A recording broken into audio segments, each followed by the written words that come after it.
Allô, allô à toi, sentinelle de prière. Bienvenue à Prière fervente, la prière de déclaration. J'aimerais continuer sur l'identité que nous avons en lui. Et lorsque nous faisons des recherches dans la parole de Dieu avec l'expression « en lui », nous retrouvons vraiment beaucoup de versets. Tous les avantages qui ont été remportés à la victoire par la croix par Jésus-Christ qu'il a donné à son Église. Donc, si tu as des doutes en passant, que tu écoutes cette vidéo, tu as des doutes à savoir si tu es sauvé ou non en Jésus-Christ, parce que le seul chemin, la vérité et la vie est en Jésus, je t'invite à nous écrire en privé et on va pouvoir répondre à tes questions.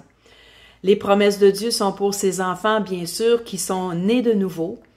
Et j'aimerais regarder avec vous d'abord la promesse et la prière sacerdotale que Jésus a fait dans le livre de Jean au chapitre 17, de 21 à 23. Alors, je le lis avec vous pour voir une révélation complètement surnaturelle, spirituelle, que juste Jésus qui pouvait faire ça et le Père, le Saint-Esprit.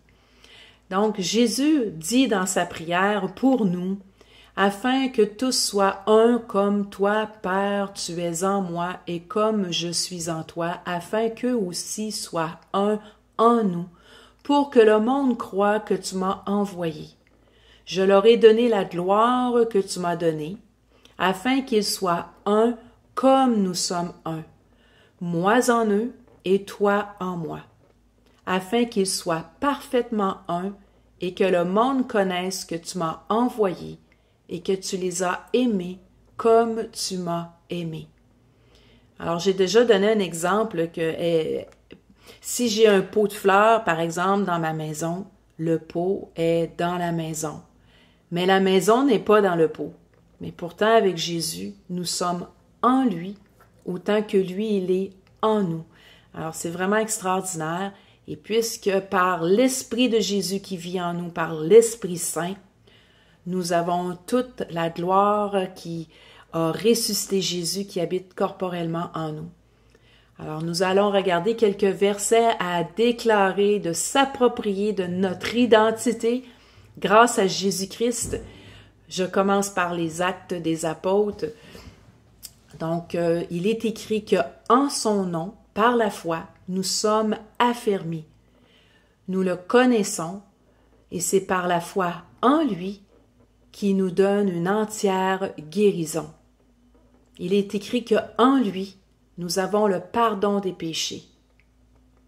En lui, nous avons la vie, le mouvement et l'être. Dans Romains, il est écrit que en lui est révélée la justice de Dieu. Je vis par la foi. Je crois en lui. Donc, je ne suis point confus. Dans Corinthiens, il est écrit « En lui, je suis comblé de toute richesse qui concerne la parole de connaissance. Il est devenu péché pour moi, donc, en lui, je suis la justice de Dieu. En lui, je vis par la puissance de Dieu qui agit envers moi. » Dans les livres d'Éphésiens, il est écrit « En lui, je suis élu avant la fondation du monde, pour que je sois saint, irrépréhensible devant lui. » En lui, nous avons la rédemption par son sang, la rémission de ses péchés, selon la richesse de sa grâce, la rémission des péchés, selon la richesse de sa grâce. Éphésiens mentionne qu'en lui, il me fait connaître le mystère de sa volonté. En lui, je suis héritier, je suis prédestiné. En lui, j'ai cru, donc je suis scellé du Saint-Esprit promis. En lui, je suis le temple, saint dans le Seigneur. En lui, je suis édifié, une habitation de Dieu en esprit. Par la foi en lui, j'ai la liberté de m'approcher de Dieu avec confiance. Merci Seigneur de cette proximité, de cette liberté, de cette confiance, de cette non-condamnation à laquelle je peux m'approcher de toi, Seigneur. Toujours dans Éphésiens, il est écrit qu'en lui, je suis instruite. Colossiens déclare qu'en lui, toutes choses ont été créées, dans les cieux, sur la terre, visibles, invisibles, trône, dignité, domination, autorité. Tout a été créé par lui, pour lui et en lui. Toutes choses subsistent en lui. Toute la plénitude habite en lui.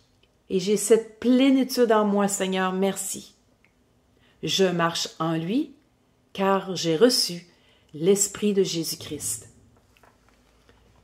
En lui, je suis enraciné, je suis fondé et je suis affermi par la foi. En lui habite corporellement toute la plénitude de la divinité.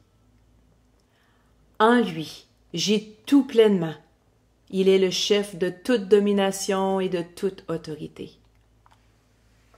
Toujours dans Colossiens, il est écrit « En lui, j'ai la circoncision de Christ, qui consiste dans le dépouillement du corps de la chair. » La merveilleuse promesse du baptême, dans Colossiens, il est écrit que j'ai été enseveli avec lui par les eaux du baptême, ressuscité en lui et avec lui, par la foi en la puissance de Dieu qui l'a ressuscité des morts. Dans Thessaloniciens, je suis glorifié en lui, par la grâce de notre Dieu et du Seigneur Jésus-Christ. Le livre d'Hébreux, en effet, en lui, tout lui est soumis. Puisque je vis par la foi, je demeure en lui, et mon âme prend plaisir en lui. Dans le livre de 1 Jean, il est écrit que l'amour de Dieu est véritablement parfait en moi. Je garde sa parole, et par là, nous savons que nous sommes en lui. Je demeure en lui, je marche aussi en lui, comme il a marché lui-même. Je demeure en lui, afin que lorsqu'il paraîtra, j'ai l'assurance qu'à son avènement, je ne sois pas confus et je ne suis pas éloigné de lui. Je demeure en lui, je ne pêche point. Je reconnais que je demeure en lui et qu'il demeure en moi et qu'il m'a donné son esprit. Alors voici les expressions en lui. Répétez-les, méditez.